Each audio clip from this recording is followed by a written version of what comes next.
This is Franchise Today, brought to you by FRM Solutions, providers of the best-in-class software solutions for franchise relationship management. Franchise Today is your destination for weekly information, conversations, and interviews with accomplished industry leaders, all of whom share best practices for sustainable growth and sensible franchising. Here now, your host, Stan Friedman, to kick off this week's podcast. Today's Wednesday, September 1st. I'm Stan Friedman, and this is Franchise Today. Wow, did I just say September 1st?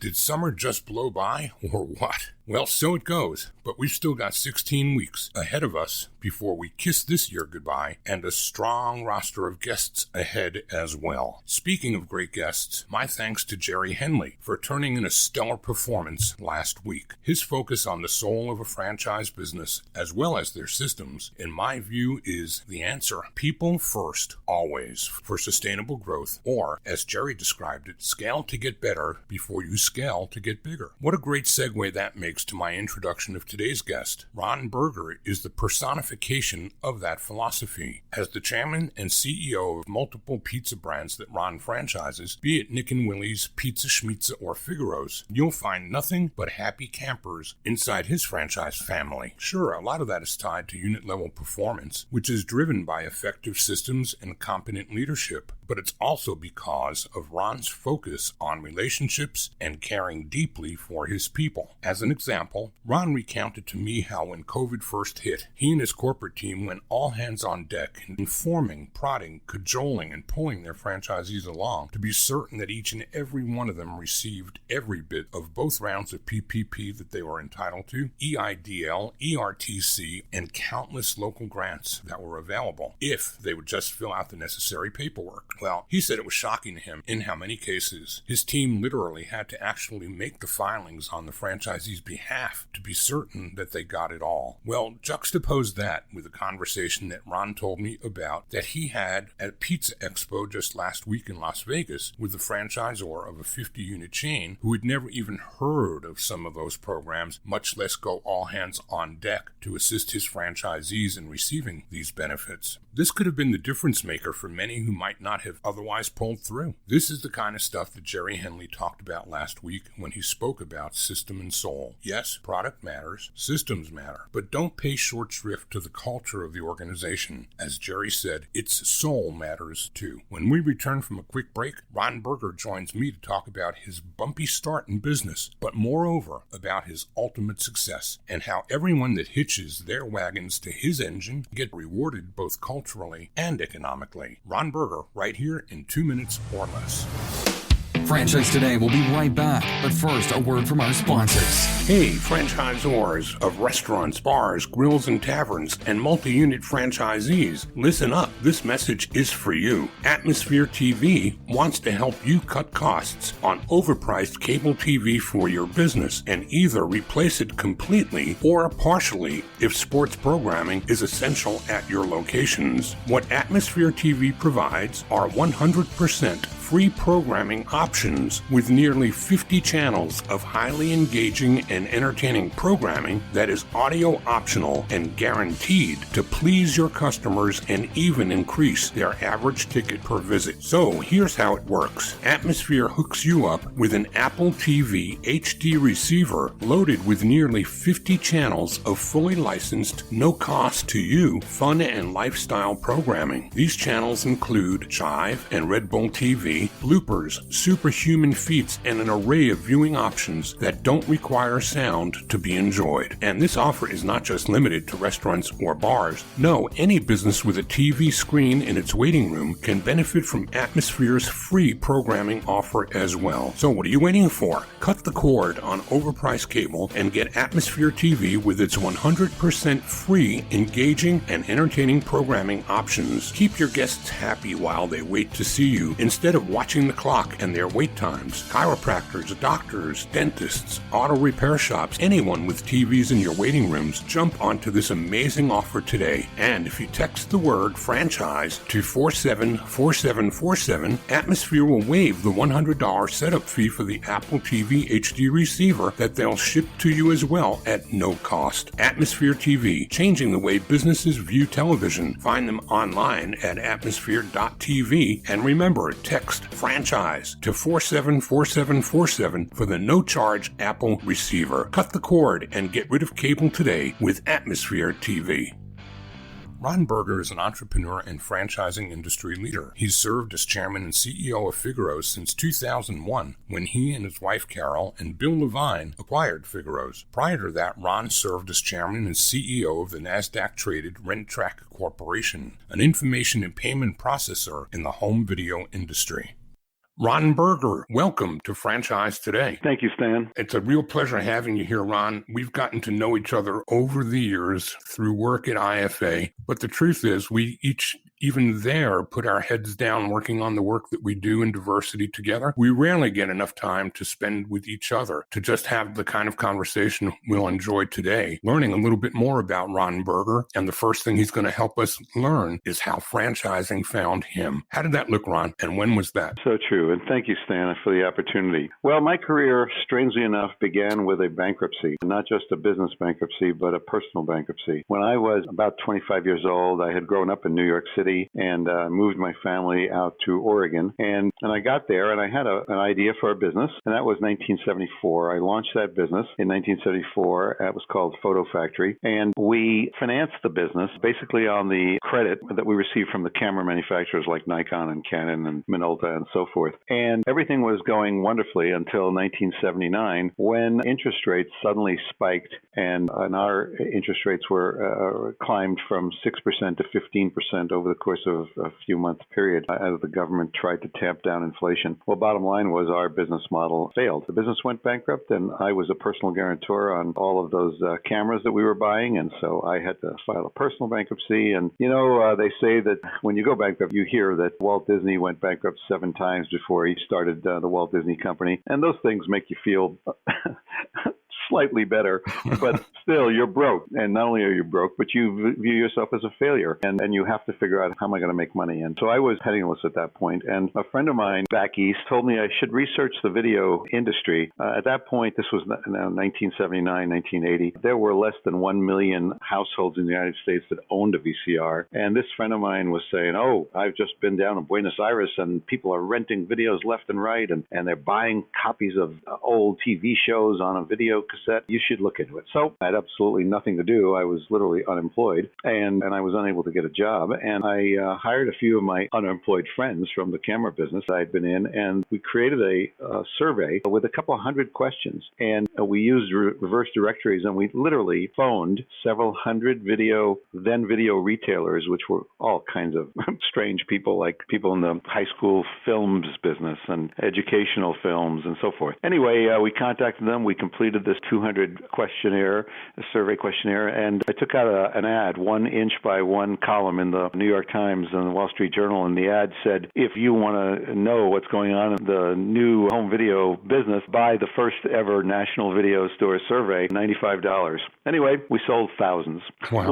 Literally thousands. And what that did was, of course, tell me that my friend was right, and it was about to be a booming video business. And by the way, we sold copies to people like GM and 3M and the Walt Disney Company and NBC and so forth. And they were all buying it. These were like the engineering department of 3M said to us as they bought a copy, they said, well, if people really do start to rent videos on our tape, we're going to need to re-engineer the tape. It's not built for watching hundreds of times, whatever. And so each of these people, like NBC was concerned, or GE, they were concerned about their TV tubes and how they would perform and this kind of thing. So anyway, long story short, after selling quite a few copies, I came up with an idea, and the idea was, let's go into the video business and launch a chain of video stores. Now, I had a small problem. I had a few small problems. A, I was still nearly broke, and B, I now had a 1 full-page, single-space bankruptcy filing disclosure and another full page of litigation disclosure from all the lawsuits that were flying back and forth relating to the bankruptcy. So you can imagine that disclosure document was not terribly friendly. But I started a company called National Video. I had a $1,000 investment, literally. I borrowed $960 60 of that 1,000 from my mother. So basically for $40, I launched the company. And we joined the IFA. I started serving on the diversity board and on the board of the Franchise Relations Committee. I ultimately joined the IFA board of directors. And over the next few years, and by the way, I just to digress, I offered my first franchises at a show called the Consumer Electronics Show that's held in Las Vegas every January. I walked in there in January 1980 with 100 copies of a franchise disclosure document, a group of sample ads which talk about prescient. First ad that I showed prospects said, rent one Blockbuster, get one free. So, which is kind of funny. And later on, of course, Blockbuster becoming the giant in the business. But at that point, it was just an ad, a sketch idea. Anyway, I came to CES, rented a room in a place called the Circus Circus, but not just the Circus Circus. I rented a room in the Manor Edition, which was $21 a night and was basically a trailer court behind the Circus Circus. Now, that's all I could afford. And I walked into that show, and I walked around with my copies of my FDD, which was then a UFOC. Anyway, I walked around, and I ran, because it had been so successful with my survey, I ran another 1-inch by 1-column ad in the New York Times, and it said, if you agree that the future of the video business lies in franchising, come see me at the Circus Circus Manor Edition at the CES. And I gave people a phone number and a room number. Anyway, a grand total of 3 people answered that ad. All 3 of them purchased franchises from me. My price for a franchise, $10. And the reason it was $10 was because, as I said to every one of those, I said, you know what? My last business has just gone bankrupt. I don't even have a prototype store for you to look at. I'm asking you to sign a 50-page agreement here saying that you're going to run your store exactly how I want you to run it and by my standards, and you're going to pay royalties on your sales. So I figure $10 is a very reasonable price for you to pay for this. Anyway, as luck would have it, I signed all 3 of those franchisees to franchise agreements. And as more luck would have it, my very first franchisee was a gentleman named Jack Hauser from Waco, Texas. He and his wife, Candy, flew out from Waco after they spoke with me on the phone. They flew out to Vegas, and we spent half a day together. And at the end of the day, Jack looks at me and he says, Ron, in order for you to get this $10 out of me, you're going to have to fly out to Waco to collect it. Now, I will put you up at our house, but you're going to have to spring for the airfare. And when you get here, we will have built a store exactly to your specs, and you will train us while you're out here. And at the end of the training, I'll give you your $10 check, which is exactly what he did. What Jack didn't mention was that he was a college basketball star, that he owned the television, some of the television stations in Beaumont and Waco, Texas, that he was a franchisor himself, owned a Potato Spuds restaurant franchise in regional malls, and he was a Realty World franchisee. He owned the Realty World franchise for Waco. And so, I mean, I just could not have found a better choice as my franchisee, because he understood both franchising from the franchisee's perspective, but also from the franchisor's perspective. And on top of that, when he was profitable in literally the first 30 days, Jack Hauser became the greatest salesperson anyone could have. I ended up selling 746 units over the next 5 years, took the company public, and then sold it all in a matter of 5 or 6 years. We became the largest video store franchise chain on the planet. And what years? Give me the date ranges. 1980 to 1986. We sold the company in 1986. And so you were involved then with IFA that early with that brand? Yes. Well, what happened was I sold the company, and I sold it because I saw another opportunity, and that opportunity created $1 billion business to license videos to the video retailers, our own stores, basically on what I called a pay per transaction basis, meaning that instead of them buying video cassettes for $50, $60, $70 wholesale, which in those days was what video stores had to do, and as a result of buying it at those high prices and renting it to the public for, say, $2 or $3 a night, the typical video store was always out of stock of the hits, because the only way they could make a living was to see that $60 videotape rent 30 and 40 times. Well, the only way that's going to happen is if I disappoint 29 out of the 30 people that want to rent it on night 1 and night 2 and night 3 and so on. So it was I thought a failed business model. And I went to the motion picture studios, Disney, Fox, and Warner Brothers and those guys. In the home theater business, motion picture theater business, you don't sell them a copy of a print of the movie. You rent them a copy of the movie, and then they, in turn, pay you a share of the ticket sales. Similarly, in pay-per-view, pay-per-view on cable. You don't give HBO or anybody else a copy of your video and say, hey, just send me $1 million.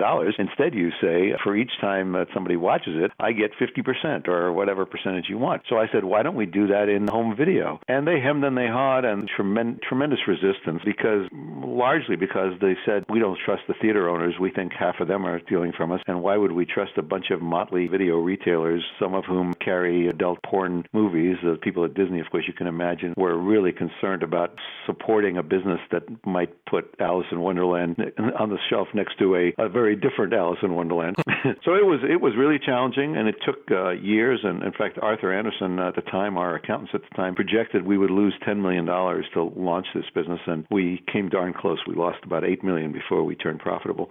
But that business, which I started, ironically, from that same $1,000 initial investment of National Video back in 1980, that business reached a $1 billion market cap by around the year 2010. I retired from it in 2000 and went to my next adventure, which was starting Figaro's Pizza and Pizza Schmitza. All right. Before we get to that, a couple of thoughts and comments. I think that when you found yourself in bankruptcy, you did something that people in that condition usually don't do. You forged forward instead of giving up, which proves to me that being broke is an economic condition. It's not being poor, it's being broke. And you were broke. If you were poor, you wouldn't have come back and bounced back and done what you've done. So that's a state of mind. And yours was anything but poor doing what you did. That's just a reflection. Can I just quickly interject two things? One is when I heard, somebody had told me that Walt Disney had gone bankrupt 7 times. When I heard that at the end of 1979, I was still a very young man, and I thought, man, if Walt Disney can go bankrupt 7 times and build Disneyland and build the Walt Disney Company, then why would I want to just sit over here grousing about my bad fortune that I had one company that went bankrupt? So first of all, to me, that was motivational. And people said to me,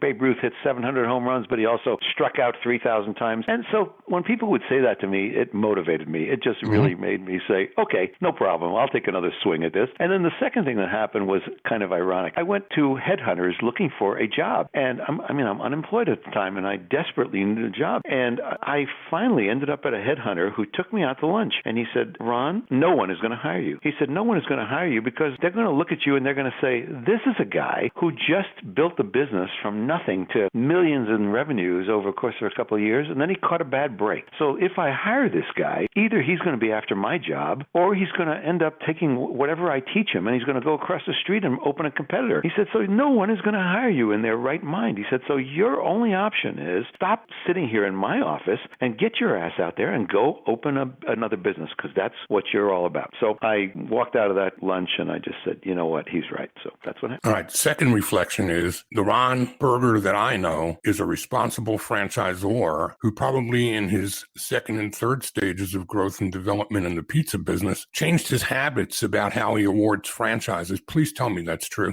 Absolutely, that's true. And it starts, and again, Stan, it's interesting. That starts with a couple of things. That starts, number one, with the fact that I said to myself, and I said to my wife, I said to everybody who was anywhere near me, I said, yeah, Walt may have gone bankrupt 7 times, but frankly, it's really distasteful. I don't intend to ever go bankrupt again, period, ends of story. So first of all, my business practices were that from that moment on, as I started and launched these other businesses, I either took on no debt at all, or when I did take on debt, I never took on more debt that I couldn't pay it off if I had to instantly. So if there was a COVID or if something suddenly came out of nowhere that was unexpected, I could pay back everybody who we owed a dime to and just go back in business. The second observation was that it had been my franchisees. I had franchisees in that camera company, and I had franchisees, of course, in National Video. I had 746 stores. We owned only 3 stores, so 743 of them were franchised. My second conviction came from meeting Bill and Bonnie Levine, who I was introduced to by the then chairman of the IFA at a convention in 1983.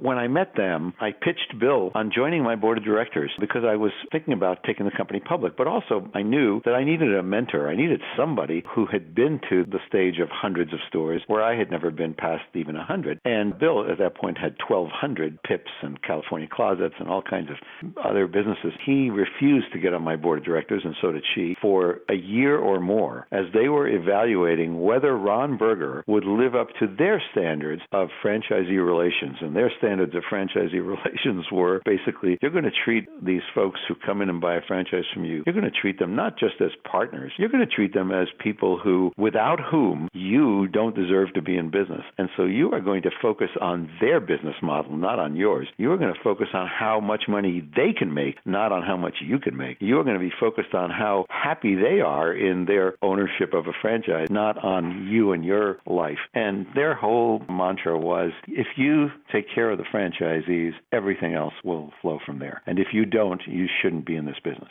So we're talking today with Ron Berger. He's chairman of the board and the CEO of Figaro's Pizza and Pizza Schmitza Incorporated. We're going to take a quick break and we'll be right back.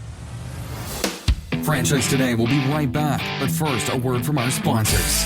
My goal each week is to bring you information from those who have been there, done that. Well, that describes my good friend Jerry Henley and his Launch to Growth consultancy to a T. At Launch to Growth, their motto is scale to get better before you scale to get bigger, which could apply to new emerging concepts just as easily as to established legacy brands, where culture and processes have degraded over time, leaving less profitability for both the Zor and the Z's. Using proven system and soul tools and solutions, Launch to Growth teaches you how to drive unit-level success across your entire franchise organization, positively impacting both your culture and bottom line. You see, franchisor success is not just about systems. It's also about the soul of the people. Jerry's programs create a win-win franchise model, defining and aligning franchisee and Zor success so that everyone achieves their respective goals. It's franchising done right, deploying a four-step process for scaling smartly, utilizing the proven System and Soul software platform and methodology. Create alignment, build trust and accountability with systems and processes that actually work to scale profitability across all areas of your organization. Learn more about Jerry Henley and System and Soul at his website, launchtogrowth.com. Tell him you heard about it on Franchise Today for a no-cost, no-obligation initial consultation. Once again, find them at launchtogrowth.com.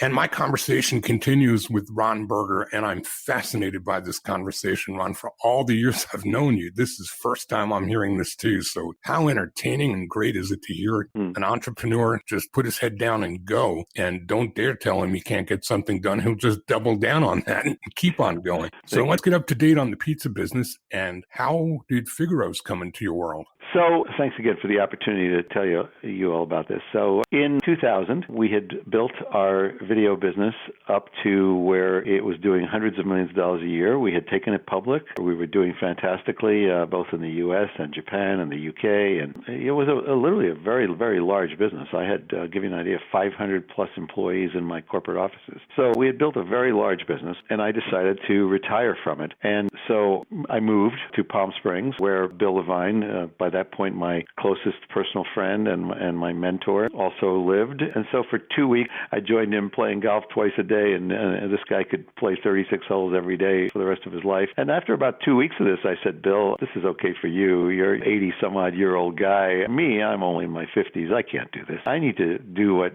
fulfills me, which is to start a business, another business. And he said, okay, well, if it's as long as it's in franchising. And I said, okay, Bill, we'll make it in franchising. I love franchising just like you do. And so I went to the Entrepreneur Magazine, list of the 500 top franchises, and I quite literally started at A and started working my way through the alphabet. And when I got to F, and I realized that I was familiar with Figaro's Pizza from living up in the Northwest. I liked the concept. Figaro's concept was similar to another company at the time called Papa Murphy's. And what those companies did was they did a model called take and bake, which meant that they made a pizza right in front of you, kind of what became the Chipotle and Subway and now Blaze and Mod kind of model, where they take the skin, they ask you which kind you want. Do you want thin crust, thick crust? What kind you want? What kind of sauce do you want? What toppings do you want? And you could watch them build it, and then they would build it on what was called an oven-ready baking tray, similar to the trays that you find your lasagna in or your frozen pizza in the supermarket. And so it's a paper that can withstand 500 degrees for a half hour. And then they would shrink wrap it, and then they would put baking instructions on top, and off you went, and you took it home. And the beauty of take and bake was, I, as an example, love my my pizza burn the roof of your mouth hot. I mean, I really like it hot. And I also like to add basil and oregano and stuff like that to it. So for people like myself, Take and Bake was a perfect model because you brought it home, you knew what the ingredients were, you watched them build it, you could add whatever you wanted to add, and then 15 minutes later you could have a piping hot pizza fresh out of your oven. So we approached, when I say we, I meant Bill and myself, we approached Figaro's ownership and come to find that the franchisees couldn't stand these people. The owners that were there, they had done, I guess, an okay job, but they had terrible franchisee relations. And as you know, as I've told you already, I'm a franchisee relations guy. So once I had a deal with them to buy the company that I negotiated on terms that were acceptable to Bill and myself, I then said, well, I'm conditioning purchasing this company on my going and talking with every single franchisee in your entire system. And so I got in my car and I drove 3,000 miles over a period of 2 or 3 weeks, and every single franchisee in that system, I either saw them personally or I called them and spoke with them on the phone if I couldn't see them personally. And only after doing that due diligence, visiting all the franchisees and learning from franchisees that, hey, this is a very profitable business, and yes, you can make a lot of money doing this, but we hate the management. Please buy the company. I mean, that was a common refrain. People would say, Ron, please buy this company. And so I did. And we almost immediately expanded upon the model. So the model in those days, which we still sell today, which is 1,000 square foot, basically 20 by 50, looks just like a Papa Murphy's, acts like just a Papa Murphy's. It's Take and Bake only, basically. So that was one model. But we created what we now call the standard model, which offers both baked and Take and Bake. So typically 1,200 to 1,800 square feet. And most of the Figaros today are this so-called standard model, because that allows us, if you think about, let's say you're having a Super Bowl party or some other party at your house and you need a dozen pizzas. Well, that allows you to say, I'll buy 5 baked and my party's starting at 2 p.m. I'll bring 5 baked home and I'll bring the other pizzas unbaked. And at 2 or 3 or 4 p.m., a couple hours into the party, if I need more pizzas, I just turn on the oven and I start baking them one after the other as I need them. And the beauty of that was piping hot, fresh pizza throughout the party instead of a bunch of stale pizzas sitting there that you ordered from one of our nameless competitors that whatever time it arrived, a half hour later, was pretty stale. And also it meant that there was no waste, because at the end of the party, if in fact the partygoers had only used 10 of your dozen pizzas, well, the family, you could throw those other 2 in the fridge and the family could enjoy those the next couple of days. So that became our standard model. Our third model is the same exact standard model, but now it includes a full-blown restaurant. The first 2 models were stores, meaning they looked like a Domino's or like a Little Caesars or like a Papa John's, where you walk in, you pick up your pizza, and you walk out, and that's it. The only seats there are for waiting for your order. So, but this next model, which we call Standard Plus Dine-In, is the same exact model as the standard model, but now it's got seating. And typically, like a Subway or a Chipotle, these typically offer seating for 60 to 100. They require about 1,800 to 3,000 square feet, and that model is working quite well as well. And our newest model, which we've only opened one of so far in San Marcos, Texas, is flourishing. It's been there now about 3 years, and as we prove it out, and that's what we call Figaro's Pizza and Pub. And Figaro's Pizza and Pub, as you might imagine, is everything that is in the Standard Plus Dine-In, except now similar to kind of a Buffalo Wild Wings. I tell people all the time, think of it as a Buffalo Wild Wings focused on pizza. So basically what it is a full bar, local craft beers on tap, sometimes a party room, sometimes lottery games, lots of TV sets. And this model also is not entirely pizza-centric. We also sell burgers and fries and shrimp cocktails and you name it. So these take 2,500 to 6,000 square feet, with 3,500 being standard. So those are the 4 models. And as we were building the business at Figaro's, I kind of took a cue from J.W. Marriott, Bill Marriott, and the people at chains like that, where I looked at the fact that Marriott Corporation might have 50 different brands, ranging from the Ritz-Carlton to the J.W. Marriott and now the Sheraton hotels, all the way down to the Residence Inn or the Fairfield Inn or whatever. It doesn't change the fact that back in the back office, there's one guy who's in charge of purchasing, and that one guy is buying an awful lot of soap. He's buying an awful lot of sheets and an awful lot of mattresses. And the beneficiaries of having a home office that has this multiple brand approach is that the franchisees of all the brands are the big winners, because their costs are dropping of everything, of soap, of buying buying the advertising that they need, of the training that they need, and so on. And of course, the corporation saves money because you only need one president, you only need one controller, you only need one director of marketing, you only need one IT department, and so on. And so after buying Figaro's and starting to grow it nicely, we reached out to a host of other chains. I quite literally, Stan, took the list of the top 100 pizza chains in the country, and I looked at every one of them, and those that were strong in their region, that had a strong regional presence, meaning they were either number one, number two, or number three in their region, and that were largely franchised model, I contacted every single one of those owners over the next few years and said, look, I'm interested in acquiring your business, and here's why. I think I can not only pay you a nice return, but on top of that, you can become a shareholder in my company if you wish after the fact. And also, I don't buy companies to dissolve them, meaning that if I buy your company and you have a management team, I can vow right now and promise that I will keep them all on. I have no intention whatsoever of gutting your model, and quite the opposite. If you are the creator of the great recipes and so forth, I'll sign you to a consulting agreement, and you can stay on not only as a shareholder, but you can stay on as a consultant, and you can become a franchisee of the company. And I want you to continue to be the brand steward so that nothing is ever lost in terms of the personality and the brand promise to the consumer. And what I want is that I guarantee you I'll be lowering the cost of your cheese and your boxes and your dough and your sauce, and I'll be lowering all of those, and I will be delivering to you more effective marketing, more effective advertising because of the group buying power that we all have together. And so over the next few years, I acquired a company called Pizza Schmitza, and Pizza Schmitza was and remains the largest player in the New York-style pizza by the slice in the Portland, Oregon market. So we bought that, and then in 2012, we bought a company called Nick and Willie's Pizza, which is based in Boulder, Colorado. And each of these companies have their own flavors, their own recipes, their own everything, and we have not monkeyed with any of them. I'll give you an example. Let's just quickly on Schmitza. Schmitza's founder was a gentleman named Andre Jehan. He remains a consultant to the company. He remains the brand steward. He remains a franchisee, and a very important franchisee, and now he's a shareholder of our company as well. So true to my word, that is exactly my style of how I did this, and I hope to ultimately acquire dozens more. By the way, a real quick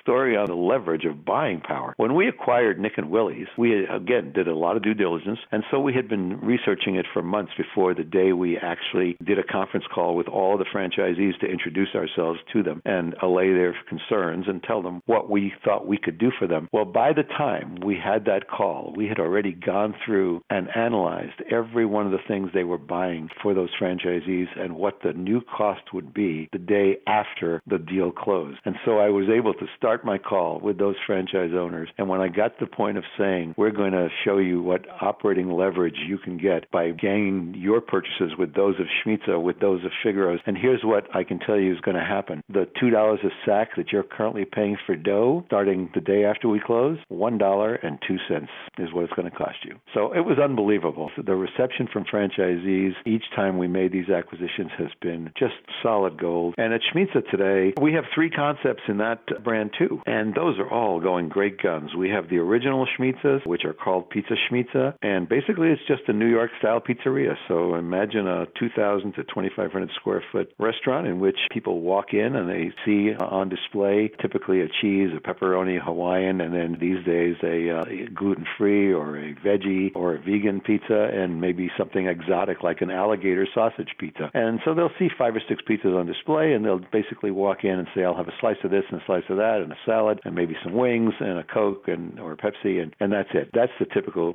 Pizza Schmitza customer profile. So average ticket, $14. Our next model up, though, is called Schmitza Pub and Grub. And again, just like the Figaro's Pizza and Pub, this is the same restaurant, but now with 3,500 square feet that can accommodate anywhere from 45 to 80 people in a fun, exciting, happening place with not only the pizza by the slice bar, but also the other kind of bar. So now you can have a Bloody Mary or a beer or something with your slice or two. And that is now our most successful model. And by the way, it was developed too by our founder, Andre Jehan. And then our most recent model is called the Schmitza Public House, and it is typically 6,000 square feet, seating for anywhere from 150 to 250, anywhere from 30 to 50 craft beers on tap, a menu that is 50% non-pizza, meaning it's 50% burgers and salmon dinners and shrimp tacos and you name it. These are really, really high volume locations to just To give you an idea, the largest one we have clocks in at between $2 and $3 million a year in revenues. So that's it. That's what we've an amazing built. Story. Amazing mindset that has led to where you are, in that there's no better way to win a franchisee over than to drop the cost of goods day one. I mean, you've got their attention immediately. Sure. And I think the other thing that's magical about what you're doing is you are defeating something that has become known in the world of franchising to development people like me as the founder syndrome, where founders push the envelope as far as they can in most cases, but then the Peter principle comes along and they quickly learn that they've reached their own level of incompetency and they can't get any further. They get stuck. So picking up local favorites and regional favorites and then pumping in the economies of scale, which is what you've described so eloquently, it's a win-win-win for everyone. It's just, there's nobody in this that doesn't win. That's exactly right. And the franchisees, all the way back to Bill Levine telling me 25 years ago that he was only interested in building franchises where the franchisee made a fortune and where the business model was just fantastic. That's really what we're doing. When someone calls me a prospect and so forth, I dare them to call every single one of our franchise owners. I say, that's what I did before I bought these companies. You should do the same thing before you buy a franchise. Don't listen to me. I'm trying to sell you the franchise. Call my franchise owners and just ask them the key questions. Are you happy? Do you feel that the management team at your franchisor loves you, cares for you, and would do anything for you to make sure you're successful? And 3, are you making a lot of money? If you like those answers, buy the franchise. If you don't, then I expect I'll never hear from you again. Let's talk in the time left about who makes the perfect candidate for one of your franchisees and how do you assess that and bring them on board? That is a great question, Stan. I would say to you that the perfect candidate for us is a person who is outgoing, who loves people, who is service-oriented, who from the get-go says please and thank you and is the most polite person you're ever going to meet. In other words, somebody who just was born to serve. And if you're born to serve, I don't care if you thought you were going to run a mortuary or if you thought you were going to be a minister. It doesn't matter to me. Teaching you how to make pizza is the simplest thing in the world. What we cannot teach is that service mentality. We can't teach how building your business is all about building relationships with your customers and your employees and your staff and management, making it a win-win-win, a life where everybody comes away from it saying, I don't want to be doing anything else. I was told years ago by one of my first employers in the franchise space, Tony Conza at Bumpy, that second to money, the one ingredient everybody must bring to be a part of this company is passion. And literally, you just scream that. Ron, we are at the point where it's time to ask you if there's anything I haven't asked that you wish that I did. Gosh, I don't know, Stan. I've loved knowing you. I've loved working with you for, it's got to be 30 years. You and I were on the Minorities in Franchising Committee. I think that's where we met many, many, many years ago. And you and I could spend days talking about franchising and about what a wonderful institution it is and how great the IFA is and how important it is to the industry and to all of us. And so I don't know. I think you've asked me everything you could possibly ask. I'm going to ask you one more thing. Before we go, contact information, because my suspicion is that there are going to be not only people interested in learning about franchising at the unit level, but some of those regional brands that are listening might want to learn how to get in touch with you to talk about maybe a merger or an acquisition. So how about some contact info? Oh, that's easy. Ron, R-O-N, at Figaro's, F as in Frank, I-G-A-R-O, S as in Sam.com, Ron at Figaro's.com. And my personal cell is 503-522-6611. Ron, it's been a pleasure. The time has flown. Those bells in the background tell us it's time to go. You're so right. Appreciate you being here with us today and look forward to seeing you back out on the trail. Take care, Stan. Thanks so much again. Well, before I close out, a special shout out today to a loyal listener and one of the most thoughtful people I know, Cater Danford at Northeast Color up in Live Free or Die Country, Exeter, New Hampshire. Many thanks to you for your card celebrating my induction this week into the National Buffalo Wing Hall of Fame. That meant so much to me, Cater, and with your permission, I'm going to post it on Facebook and LinkedIn. Well, that does it for today. Coming up next week, a fascinating personal and brand story. Bryce Henson will join us to tell us how he turned Fit Body Boot Camp into one of the fastest growing franchises in its competitive set, starting out as a single unit franchisee before joining the corporate team and ultimately partnering with founder Bedros Keuilian. Today, he remains a multi-unit franchisee and just this past June was named CEO of the entire organization. Bryce Henson right here next week on Franchise Today. Until then, I'm Stan Friedman wishing you the best, the very best of all things franchising, and Franchise Today is out. Franchise Today is a production of FRM Solutions, providing best-in-class CRM tools to empower relationships with prospective and existing franchisees. No excuses, just solutions. Find them online at frmsolutions.com. Join Stan every Wednesday at noon Eastern for another live episode of Franchise Today. Or, as always, download episodes on demand at blogtalkradio.com or iTunes. When it's PCS time, you know the drill. Pack, research the new base, get the kids in school, because family supports family. At American Public University, we support military families with flexible, affordable online education that moves with you. As a military spouse, your tuition rate is the same as your partner's, just $250 per credit hour. American Public University, education that moves with you. Learn more at apu.apus.edu/military.